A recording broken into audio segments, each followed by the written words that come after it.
Studies show people normally learn financial literacy as an adult through trial and error.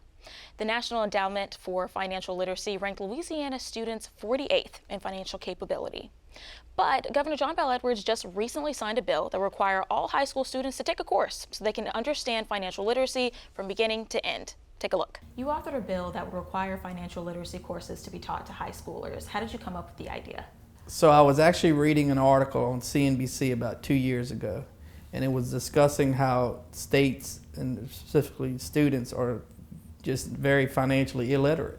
And so I came up with the idea. I'd reached out to a guy named Tim Ranzetta, who runs a nonprofit that's his goal is to push financial literacy.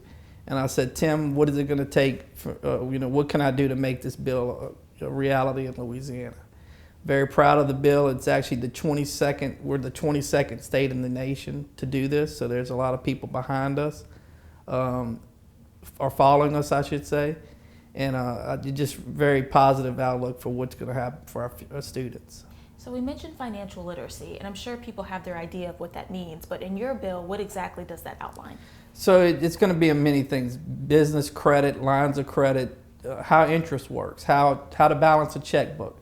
We're considered the gold standard. My bill was a gold standard bill that says that we're going to teach it for a whole year. It's a required course. And it's going to teach people about, when you go to college, that credit card, there's a 20% credit card interest rate in that you didn't maybe think about, or, what happens if you don't pay that credit card on time. Things that you and I may take for granted because we're a little older and wiser, but that our students need to learn on beginning out their lives. I don't know if I'm taking it for granted. Sometimes I have to pick up the phone and call my mom and ask for help. Well, look, when I ran the bill, one of the local stations ran an article about it, and they were interviewing some students from LSU, and everybody was very positive on the bill, and they said the same thing you said.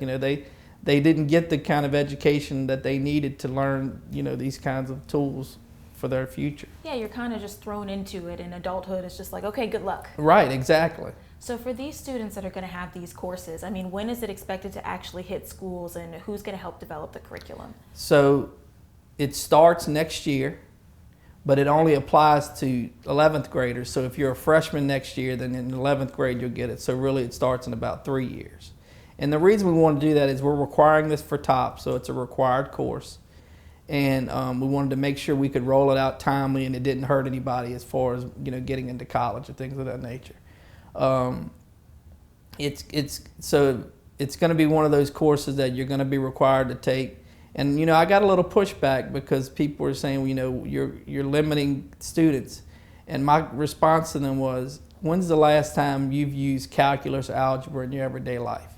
They will still have the opportunity to do these electives, and if they want to take calculus, so be it. Now, as far as the curriculum, every school district will have their own curriculum. And the way we've kind of envisioned it is that they will invite financial planners and bankers and local community leaders to teach them about certain topics and kind of make it a little more interesting, more hands-on. So that's the vision that I see for it, but ultimately the bill, I wanted to have some leniency or leeway for the local school districts to do what they felt was best for their community. So that's how it's going to roll out. All right, so this is coming in, you said 3 years. 3 years. It's coming in 3 years. So everybody who's a freshman next year, they will be taking financial literacy in 11th and 12th grade in a required course. All right, so hopefully in Louisiana we'll have way more financial literate people walking So around. we're 50th in the nation in financial literacy.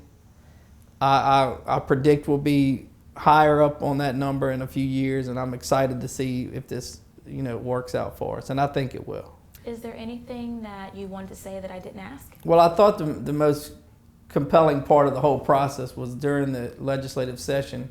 It was late one evening, and I was going to handle the bill late that night. It was about 8 o'clock at night.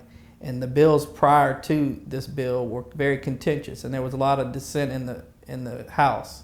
And you could feel the tension and anxiety of all these contentious bills coming through. When I went up to do the bill, I said, let's talk about something that's going to be positive for the state, that's going to really make a difference in our children's lives. And everybody started clapping. And so everybody, one of the members stood up and said, "This is a bill that unifies everybody. It's a bill for Democrats, Republicans, and Independents. It's something that can be done." So I felt very positive about it. We got 95 co-authors, and to my knowledge, there was no votes against the bill. So it was a feel-good moment in the House, and I enjoyed that moment.